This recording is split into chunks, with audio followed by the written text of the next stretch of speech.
Bridging Gaps, the business podcast with Deborah Levitt, sharing the challenges and stories of fellow business owners. Hello and welcome. Today I've got Nikki Faulkner with me from Mulberry Consulting. Hi, Nikki. Hi, it's really good to be with you. I'm really pleased to have you on today. How are you? Really good, thanks, and really excited about telling you a little bit about what I do. Well, that's a great lead-in to asking you, what do you do? So what does Mulberry Consulting do? Well, we really fill a niche that's somewhere between business consulting and HR consulting.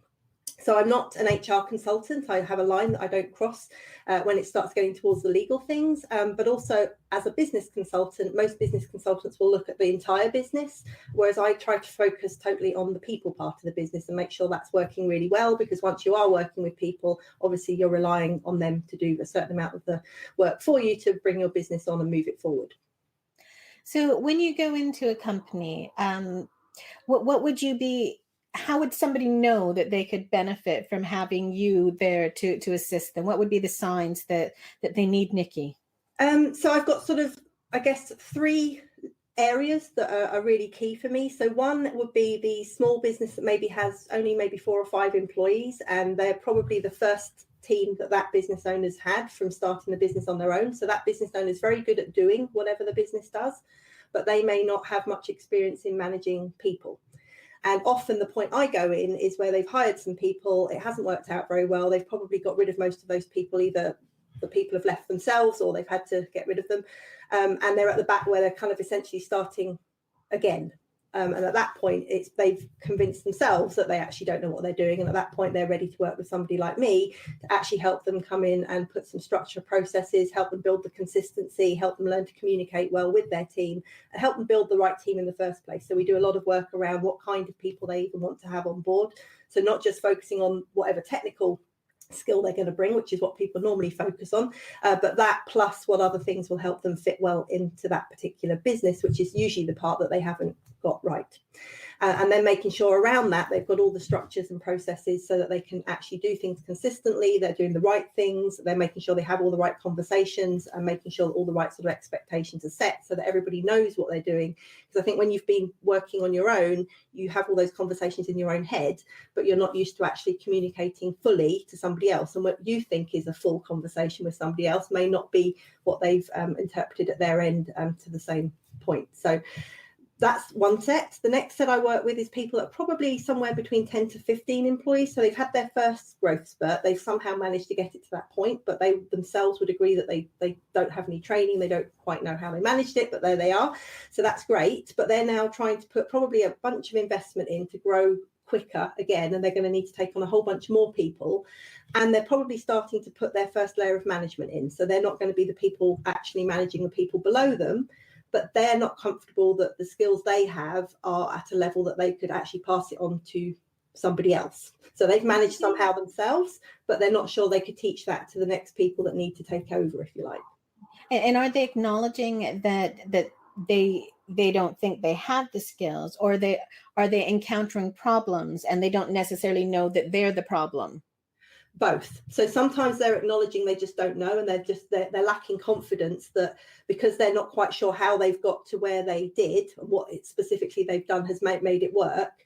They're not quite sure that they're the best people to start setting up things in place. And they're also not sure that the processes they currently have are going to scale up if they've got to do things quickly. So, they might have managed to get to 10 to 15 employees, but if it's been quite slow and they've been quite lucky about who they've hired, so maybe they've been doing the right things, but they don't know that they've done it, they're just a little bit worried that if they start trying to do this on a bigger scale, it's all going to go horribly wrong. And yet, obviously, at that point, it's quite critical that it doesn't go horribly wrong. And also, often they've got some really good people that they want to retain. And part of the strategy to retain them is to actually give them this managerial position. But again, you can't just drop a technical person into a managerial role and expect that they're going to do great, especially, again, when it's a very pivotal moment for your business. So, again, with those people, I would work with the actual business owner and with whoever is going to be promoted or brought into those positions, so that we can make sure that they have the soft skills they need, but also that they have all the processes in place they need, so that between them, again, they can do things consistently, doing the right things, and know that it will scale up because it's all been set up like properly and with the right thought behind it, so that you understand why you're doing things as much as what you're doing. And then the third set of people I've been working with a lot recently is actually those one-man bands who have decided they don't want to go down the path of employees, but they have to have a team of people to support them. So they might have technical people to do specific projects, or they might have virtual assistants or virtual HR or whatever, or use an IT company as an outsourced source of support. And those people, for me, although you have to be very careful, obviously, in this day and age, legally, what language you use when you're working with these people, so you don't take a freelancer and suddenly convert them into a worker. That comes with all sorts of legal requirements. But a lot of it's about just the same types of things you would do with employees in terms of conversations and setting expectations you would still want to do with those freelancers. So again, making sure they're the right people that will fit with you, so that they share your values and they're actually going to help you drive your business forward, even if you're only using them for a project here and a project there.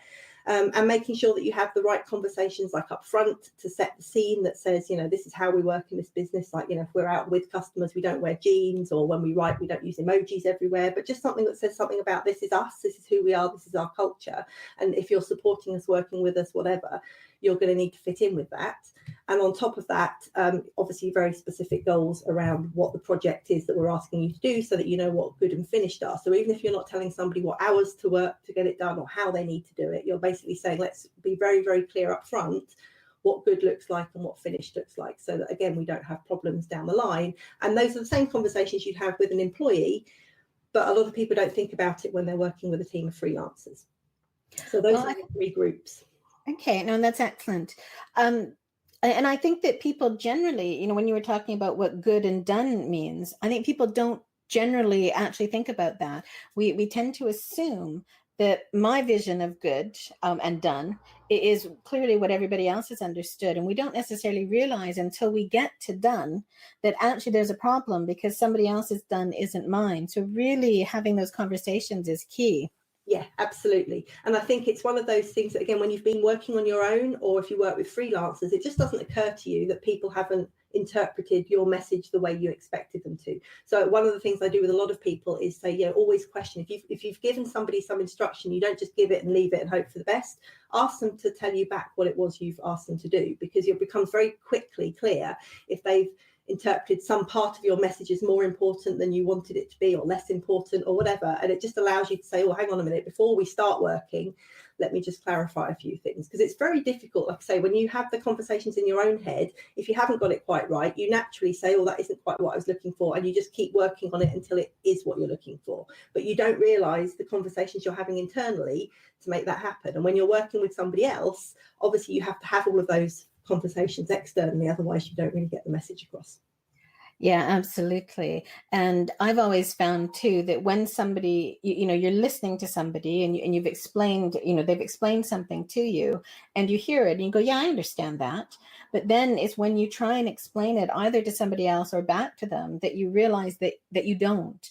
So it's not that we're lying or trying to hide a lack of understanding, is that we believe we've understood it. Yeah. And then it's only in that feedback that you go, oh, actually, shoot, hang on, I can't explain this. And what does that mean? So I think it's a really valid point to make sure that people are feeding back to you to confirm that they've understood. And one of the other things I do working with my clients on the back of what you've just said is we work a lot off templates that I've established as a basis, so that when I've explained to somebody, how or why we're going to set up some process, they've got something to start with. Because again, it's very easy to say, these are the steps you're going to follow to do this. But if you do that with a blank sheet of paper in front of you, it can be very difficult, like you say, you suddenly think, well, it made sense when she said it, but now you're making me sit here and do it. I don't quite know where to start, even though I thought it was obvious. So by giving people sort of like those little stepping stones along the way, it's the quicker way to help businesses make that sort of step forward without them having to sit there thinking, oh shit, I haven't done it because I don't quite know where to start. So it's like, well, it's easy. We'll start here and then we'll take it forward, because now all you've got to do is think about how this would work for you, try it, we amend it if it doesn't work quite the way you wanted it to, but you're not starting from zero, you're starting from that sort of first step, which does makes it much faster to get going with something that you know is going to work. And as you say, it's always easier to start with something rather than a blank sheet of paper, especially if it's something that you're feeling is challenging to do for yourself. So, somebody who's not naturally writing things down or putting processes in place is potentially going to find that difficult. Yes.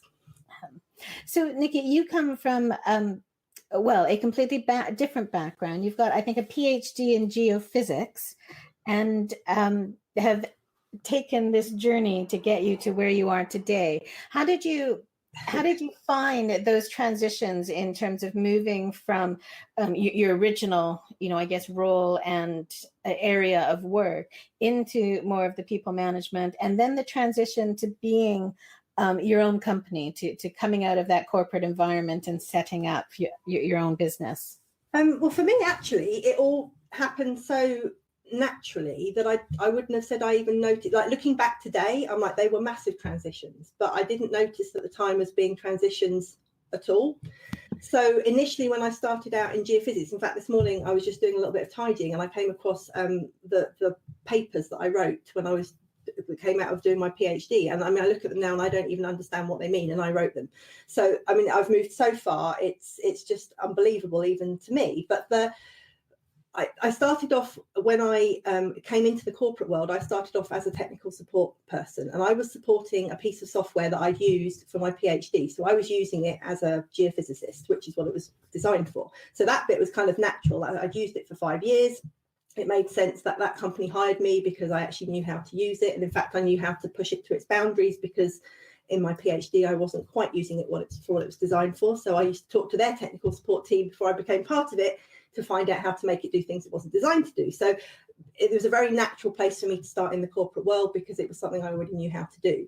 But once I joined the technical support team, I very quickly was given the responsibility to look after a project for, basically, we were audited every year on quality processes around technical support. And I was given that project, don't know why, because I'd only been there about 3 weeks, so they can't have known that much about me, but I was given it and I ran with it. And it was actually a really pivotal point for me, because being involved in that audit program for probably about 12, 13 years, I learned an awful lot from the audits about how to look at the processes we were using, how to look at the people management side of it. And it was, a lot of times they'd say, do you do this, that, and the other? And we'd say, oh, yes, we do, or we don't. And then they'd say, well, a company that does this really well does whatever. And so then you'd go back and say, oh, let's see if we can do that. So it really helped me as I developed.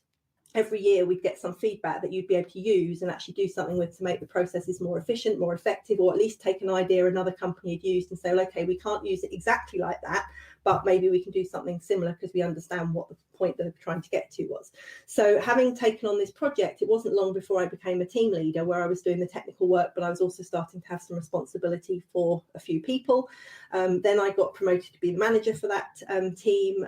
Initially, I was only given the UK to look after, which was great, but it wasn't too long before I actually was looking after the Europe, Middle East, Africa. I was one of 4 global managers. So that all happened very naturally. And again, it was partly by having the support of being part of this audit program, working very closely with my co-managers around the rest of the world to try and build processes. And we were actually trying to build a global team. So we were trying to work together to make sure those processes were all the same, so that no matter where you were in the world as a customer, you'd get the same experience wherever you called in for your technical support. So basically, I built up a really good team. We did lots of work about how to recruit and find people that fit. And I was way ahead of the curve for the company, because I remember one of the last things I did before I left was went on their talent management course, where they were doing all the things that I've been doing for years. So that's always quite nice when you think, yes, we were doing it right. But again, a lot of that came out of this audit program, because they were saying, well, have you thought about this and have you tried that? So it was a really good place for me to learn how to manage a team well. But because we were such a big company, if I made the odd little mistake, it wasn't going to bring the company down. And obviously what I can do now is help people not make those mistakes when it's actually much more critical, because it's a much smaller business. So the last role I had in corporate, I was actually moved to a different business unit where they actually had people out on oil rigs. It was a very, very different environment from working in technical support. And I was moved there purely because I knew how to manage people, and I was very good at all of those sides of things. And they'd seen that, and they said, we want you to go and sort this business unit out, because they really aren't very good with their people. And if you can go and bring any of the stuff you've had in this other business unit to these guys, it'll be fantastic. So essentially, Mulberry Bush Consulting now does all the things that I used to do in that business unit. So it was a great practice ground, if you like, for me to go and work out what it is new managers, because essentially in that world it was new managers rather than business owners, but again, people without management experience who are suddenly responsible for running a business unit in some part of the country, often in deepest, darkest Africa, where they didn't get much support. helping them make sure they had all the bits in place so that they could do it really well. And again, these guys were very good at what they did. They could go and put fluids down the well in an oil rig standing on their heads, but could they hire the right people? Probably not, because nobody ever stopped to tell them what they needed to think about. So all of the things that I put together in that role are essentially what's come out to become Mulberry Bush Consulting. So when I was given an opportunity to basically come out with a bit of cash, because the oil industry goes up and down, I thought, actually, this is my opportunity, because I've got all the bits I need to be able to go and do something I've always wanted to do. And that's when I set Mulberry Bush Consulting up. So essentially, the only difference for me now from that last role is, rather than having clients given to me, which I did in the corporate world, they had no choice but to work with me. Now, obviously, I have to go and find my clients. But for me, that's a bonus, because somebody that has to work with you and doesn't want to is very difficult to work with, and it's very difficult to make yourself feel that you're actually adding value when you can't get them to do anything because they're not interested. Whereas now it may be harder to find people, but the people I find, they want to work with me. And so we've had some fantastic results, because people realise that they want the help, they're ready to put the effort in, and we can do some really good work together. So it's been a really good transition. Although it's been a very long sort of strange journey, I wouldn't say any of it at any point did I feel I was making a massive step in a sideways direction. It all just happened naturally. And again, I could not have predicted being here when I had my PhD in geophysics, but life takes you where it takes you, and you sort of hang on to the bits you enjoy, and you sort of take them forward, and you just see where it goes. And this is where we've got to so far. So have you found that people, whether they were on the oil rig, whether they were a new manager in deepest, darkest Africa, whether they were in the IT industry, or whether they're your clients today, have they all got the same challenges? Is it just a different environment, or do they have different challenges that they need help with depending on where they've come from? I would say that the differences are more related to where so now it would be what stage their business is at, and obviously in corporate it's more what stage they as a person in their development was at, rather than the different industries and things. So really it's a question of, do you have any idea about people management, or are we literally starting at the beginning, so everything's about, let me explain why we need to do this? Or do you have a little bit of experience, so you kind of understand why, and you need to, but you're just not sure how? So those are the sort of two sets, but across different sectors, it's the same. I mean, managing people, it's about human interaction. So it doesn't really matter what kind of people they are. You've got to give them respect. You've got to understand that, the more communication you can have about stuff, and again, checking people have understood. Doesn't matter what the industry is, that bit's a human to human interaction. So it really doesn't change. So for me, it's more about understanding where the person is. So whether they have no idea and we're literally starting from nothing, in which case obviously there's just a lot more explanation, or whether people understand it and they just want to get on with it, but they don't know how to start or where to start. And have you ever come across anybody who, in realizing that they were the doer, they were the one who had this specific skill set and they're really good at it, is now evolving their business, is becoming, that growing business that you've mentioned, and realizes that actually they, not necessarily that they can't be a good manager, but that they don't want to be a manager, that they still want to be the doer. So is there ever that situation where somebody is coming to the conclusion that actually what I need is to hire a manager, and I'm going to continue doing the bit that I'm, really expert at and I really enjoy? Yes, but I would say that the people, I've not met very many of them, because I think most people have also, you get to a point, even when you do love what you're doing, you kind of need a change. So actually they are kind of willing to step back a bit and do something slightly different. I have got a couple of people that I've been in conversation with who are not yet ready to make that commitment, and they're kind of acknowledging that themselves, in that they are trying to step back and run the business, but it's not really they're not really enjoying that side, and what they really like to do is get out and be involved, especially with their really big, important customers. So as part of that is a trust issue, that if they actually had their team working better, they would probably feel more comfortable letting it go to somebody else, because some of that's just they're not quite ready to let go of the really big customers in case it all goes wrong. But some of that is also, I can help people up to a point to put things in place to say, well, we can put team leaders in, so you don't need to have to manage every step of everything. But again, at some point, until you're ready to say, I'm ready to let go, there's only so much someone can do to help you. And I mean, that's true for any kind of thing, isn't it, really? Is you have to make the decision that you want to change before someone can help you. And in those situations, like I say, there are various things we can do to help in the interim, to make sure the company's still running the best way it can. But at the end of the day, they are at some point going to have to make that decision, and then they're going to have to decide where to go. So far, the people I've met have not really, they've all still gone with the view that ultimately they are going to be running it themselves and they will relinquish the doing. I haven't come across anybody yet who said, I'm seriously looking at hiring somebody to manage me, because I think at the end of the day, again, when you've been doing it yourself, half the reason you set up the business is because you've probably worked for someone in the past and you didn't like working for someone and you wanted to work for yourself. So putting yourself and your whole business in that position is very difficult for people. So typically we have that sort of interim patch where they're not going to go that way. They're still not quite ready to relinquish everything, but it's about saying, well, okay, there are other ways we can do this where everything isn't relying on you, and therefore if you're not there to do it because you're busy actually doing some doing, everything's going to be stalled while we wait for you to come back and do something managerial. Yeah, and it's quite difficult when you are the doer and you like doing the doing to put that priority where it needs to be in terms of going back, so as you say, it's got to wait until you come back and are ready to do it. So just going to the transition of when you started up Mulberry Bush Consulting, how did you find that? Because I know a lot of people come out of corporate and they're all excited. Life's, wonderful. They've, got this new opportunity. They're not going to be reporting to anybody. And then they get quite a bit of a shock when they realize that actually there isn't somebody to call to fix your IT, and there isn't somebody to help you with, whatever else. So did you find that there were any challenges either immediately or as you progressed through since starting?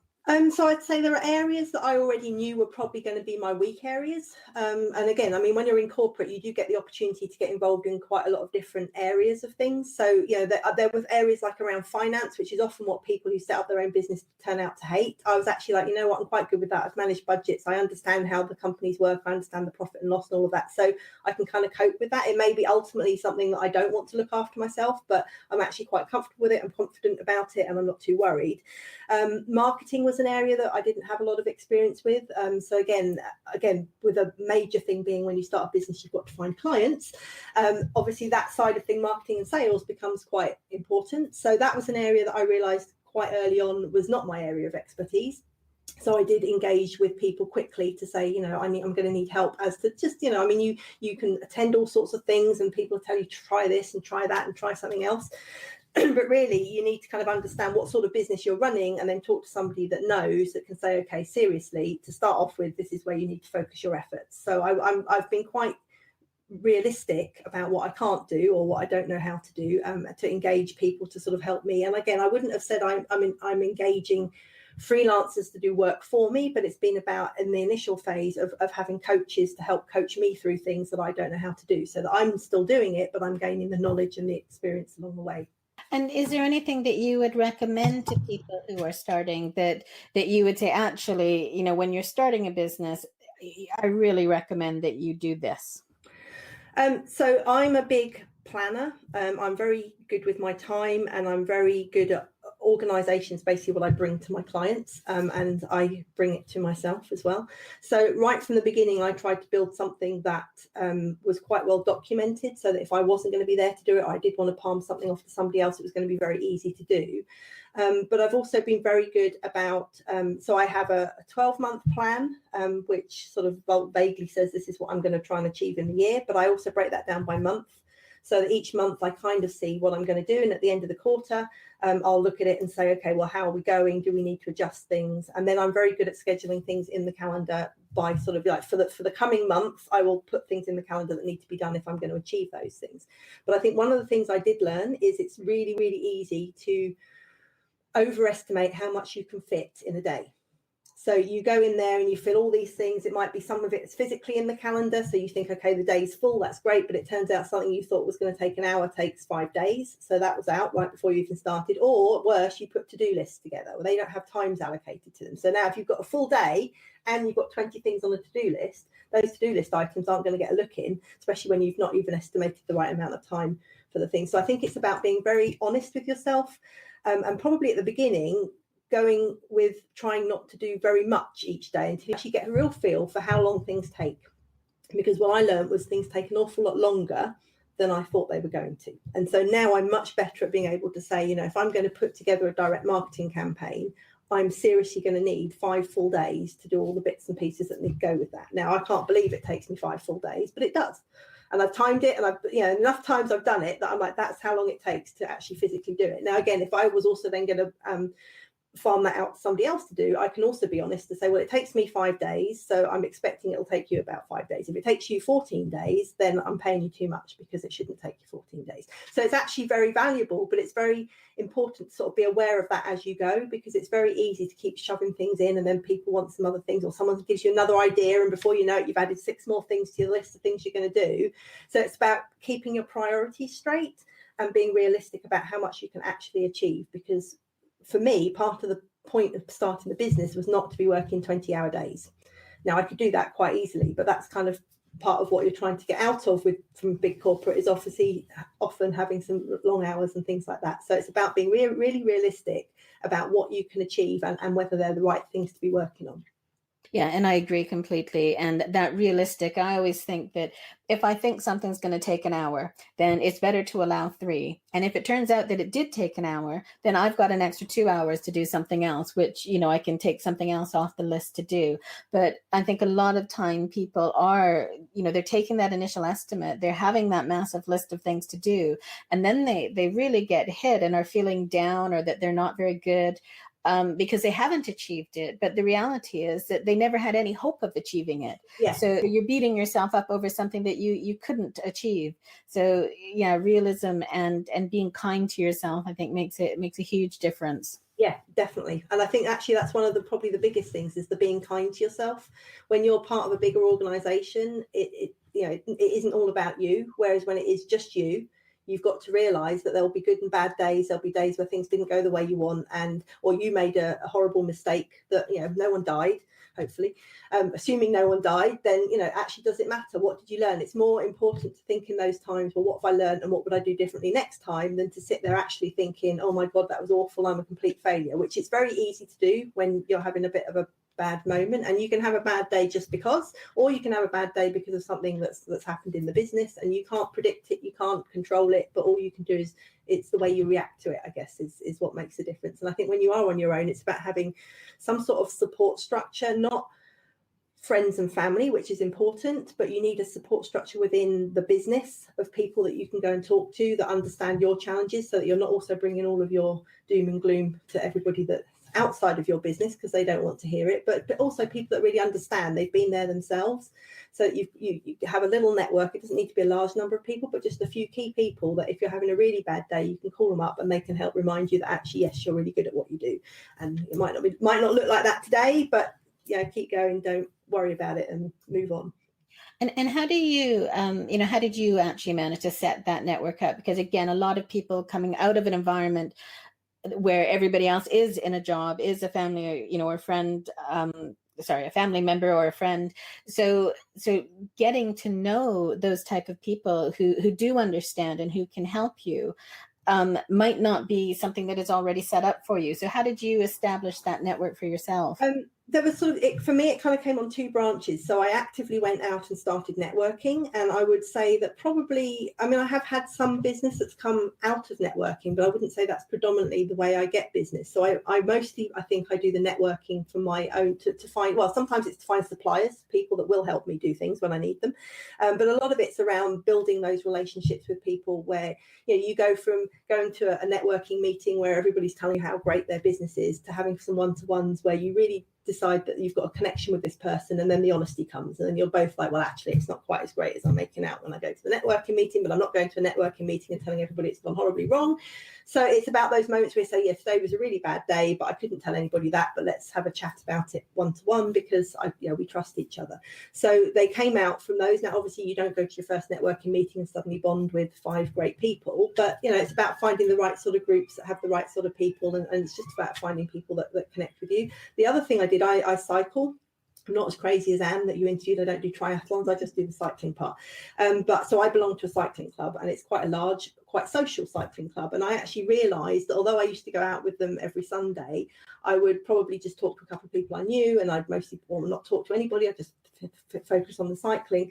And I suddenly realised that there was this huge group of people out there, many people who do run their own businesses, but I'd never thought of it in those terms. So it's even about taking a network you already have, but thinking about it slightly differently to say, actually, if I start having conversations less about cycling and more about the world in general, you actually end up making connections there as well, which are equally beneficial because they're not friends and family, and they a lot of them have sort of switched into the business world as well once you realize that somebody runs their own business like you do. But if you've never had that conversation, you don't know. So I think it's just about being prepared to go out there and have those conversations and find the people that sort of get it and that get you, because it's about the people. Yeah, and it is absolutely key that you're not going to be best buddies with everybody, and finding the people that you connect to and that you can have those open discussions with is really important. And I know for myself, I've done it probably in a similar way through networking, and then as getting to know certain people more, realizing that they are people that I can speak to, and we can have those discussions and support one another. So you essentially have your water cooler moments, yes, but they're more virtual, and with people in different businesses rather than people in your same company. Yeah, absolutely. So in terms of, you were saying about the cycling, you were saying about, not wanting to work 20 hours a week. How do you look after your mental well-being and your well-being generally, to make sure that you are having that rounded life rather than just focusing on the business side? So for me, cycling is the thing I do to get away from it all. And I'm quite a competitive person, which is something I've had to put slightly aside with the business, because again, you don't want to try and be competitive you want your business to be competitive, but it's no good trying to compete with every other business owner you meet, because that just doesn't work. Cycling's the same. There are a lot of people that do it competitively, like Anne does her things competitively. For me, it's the one thing I don't do competitively. So it has to be, for me, it's to take me when the weather's appropriate. I'm very fussy about the weather. Then it's to actually get me out and enjoy the scenery that we have around here. But a lot of it is around the exercise, just to make sure I'm tired enough that I can sleep, so that I don't wake up in the middle of the night and start thinking about things that I don't want to think about in the middle of the night. So for me, we're lucky enough that we have our bikes on turbo trainers in the house, so we can actually exercise all through the winter. I think I've done probably more than 1,000 kilometers already since January, so we're lucky like that. But for me, a lot of it is at the end of my work day. I sort of decide roughly when that's going to be, within probably a couple of hour window, depending on the day. But generally, I will actually just go through a process before I switch my laptop off, where I actually think about positive things that have happened, things I'm grateful for, those sorts of things, just to get my mind in a view that even if the day's been a bit rubbish, there's got to be something I can find that I achieved. What did I do today? What did I achieve? Even if it's small, there's got to be something I've achieved, and that helps me finish the work day in a way where I can say, okay, I'm kind of comfortable with that. I usually know exactly what's in the calendar for tomorrow. So again, I'm not thinking, have I suddenly got to worry about I'm supposed to be going somewhere first thing? I know whether I've got to get up early or I haven't. And then from then on, I usually get on the bike. So that's my finishing my little sort of gratitude thing, and then getting on the bike is where I shut off. And then I try not to do anything business related after that. And that allows me to get the exercise in. It allows me to completely switch off my mind from what I'm doing. It allows me to have kind of closed the day, and then I get my evening to myself, which works really well for me. So. And I really like the idea of having that gratitude bit, that actually it might have been a completely rubbish day, but if I now look back at it, I can see, actually, I did this, or this happened and that was good. And again, going back to the beating ourselves up, it's really easy to focus on the negative. So I think taking an active decision to look for the positive is a great tip for people. Yeah, and it's something I would never have done in the corporate world. It's something I've started to do since I started my business. And to be honest, I think if I didn't do that, I think I'd have probably been crying under the desk for the last several months. Because you have to, when you've come from quite a competitive environment, it's a very different mindset you have to have about how you're going to get yourself through when it is just you. There's no one else to rely on. There's no one else to go to, no one else to complain to. No one's going to promote you if you've done well. It's just you. So you've got to find a way to make that happen through the good and the bad. And like I say, there's always something you can find that's positive, even if it's not work related. Just something where sometimes you say, you know what, I'm working at home all day. It's snowing outside. I didn't have to leave the house. That's fantastic. All those poor people had to go and find a train and get down icy streets. And it doesn't matter what it is. There's always something you can find, even if you've got to dig a little bit to find it. But it makes a massive difference to me. And that combined with finishing the day with some exercise really helps me switch off. And I know for myself that there was something a few weeks ago, actually it might have been a couple months ago now, where my morning had not started well, and I hadn't made it to where I was supposed to be because there'd been some problems. And I was talking to somebody else, sort of later, and they were going, how is everything? And I was like, oh, it's all, bad, bad, bad. And I suddenly stopped. I said, actually, because I was already partway there and then realized it wasn't going to happen, I actually went somewhere else, and I actually went for a walk around this little area, and there was lots of frost around, and I'd forgotten that I'd actually had this really lovely, however long it was, just going for a stroll, taking pictures, and just by having that conversation with them and getting them, them going, there must be something good. It suddenly came back, and I said, oh, actually, yeah. So while all of that went wrong, it turned into this really good thing, and I'd kind of forgotten the good thing. Yeah. So, and it's very easy to do when you've got other stuff going on. So again, for me, it doesn't have to be work related, although it's great if it can be a work related thing, because that makes you leave the day even more positive. But if it isn't, there's always something in life. So it's all about just trying to make sure you get that sorted. Yes, exactly. And finding it is important. So Mulberry Bush Consulting, why a mulberry bush? Well, basically, it's kind of a not very exciting story, but our house is called Mulberry House, and we moved into it probably about 6 months before I started the company, and we were looking for a company name that potentially I would use, but potentially also my husband might use if he wanted to do consulting work himself. It wouldn't be related to what I did, but we just thought if we gave it a generic enough name, it wouldn't really matter what kind of consulting it got used for in the future. And then it ended up getting branded, and it obviously kind of is what it is now. And to be fair, he hasn't suggested he wants to do any consulting for a while, so it probably will stay as it is. But ultimately, it was kind of there as more as a holding company overall, but it's just sort of morphed into what it is now. So basically, most people recognise the little pink tree and relate it to the people management. So, and where do you want to take the business in the future? I know that you've said there's 3 different types of clients that you're currently working with. What's your focus going forward?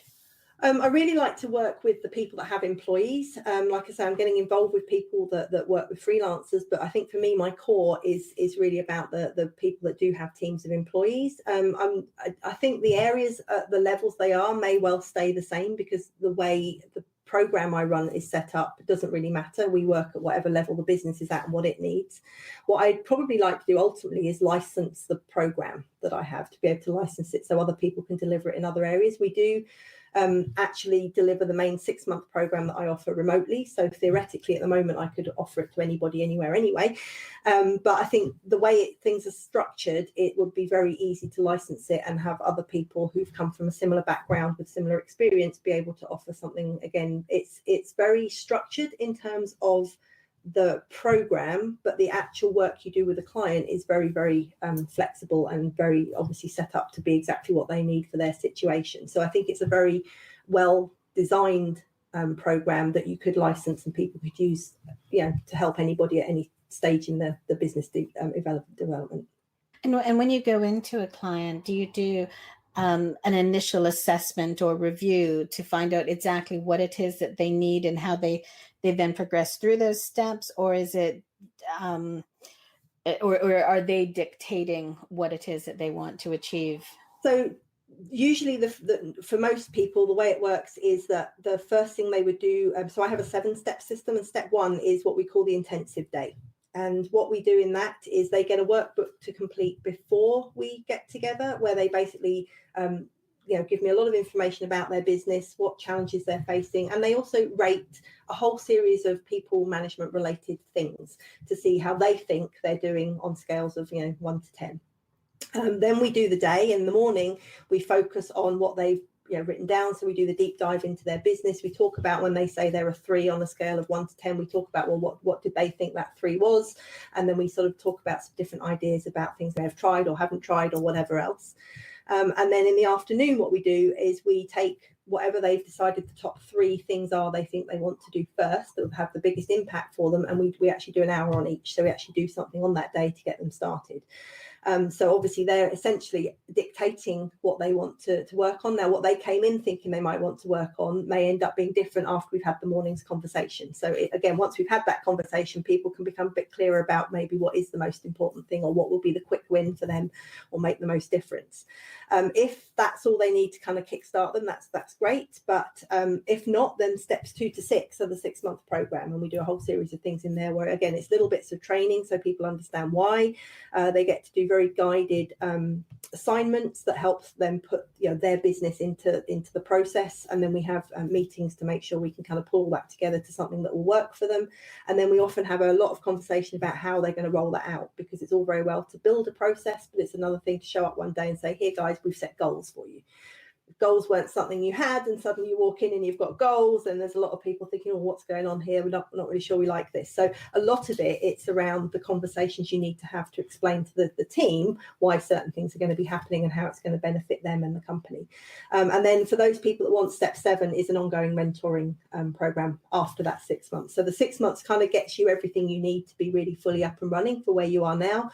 But again, if you want that holding hand going forward, or if you know your business is evolving quite quickly, then obviously the mentoring would make sure we can kind of revisit everything we've put in place and make sure it's keeping up with where the business is. That's excellent. And how do most people, do you find that people coming into it, even though they've approached you, is there ever resistance? So do you find that sometimes you can see that this really should be the priority, that this is really the crux of the problems, but they're going, oh no, it's over here and I want to focus on this. Is that ever a situation?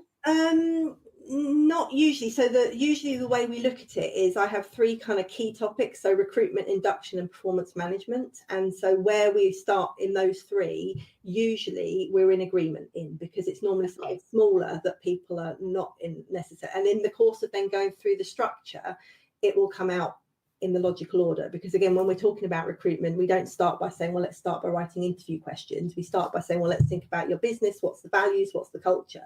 So there's a logical order you kind of have to go through anyway.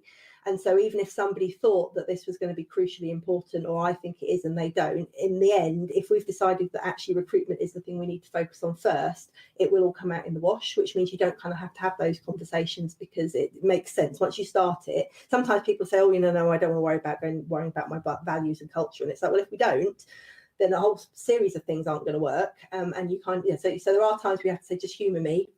We'll just do this exercise, and you'll see that it'll be valuable going forwards. And to be honest, even at that stage, if you get people to do it, normally those are light bulb moments anyway, when people say, oh, actually, I've never, I didn't really want to do it, as you know, but that was really valuable because I've never really stopped to think about it. And it's like, that's why we do it. So I would say it's not really massive conflict, but sometimes it's just sort of, I do have the humour me moments. Just humour me, we'll just do this. We'll just spend 10 minutes on it.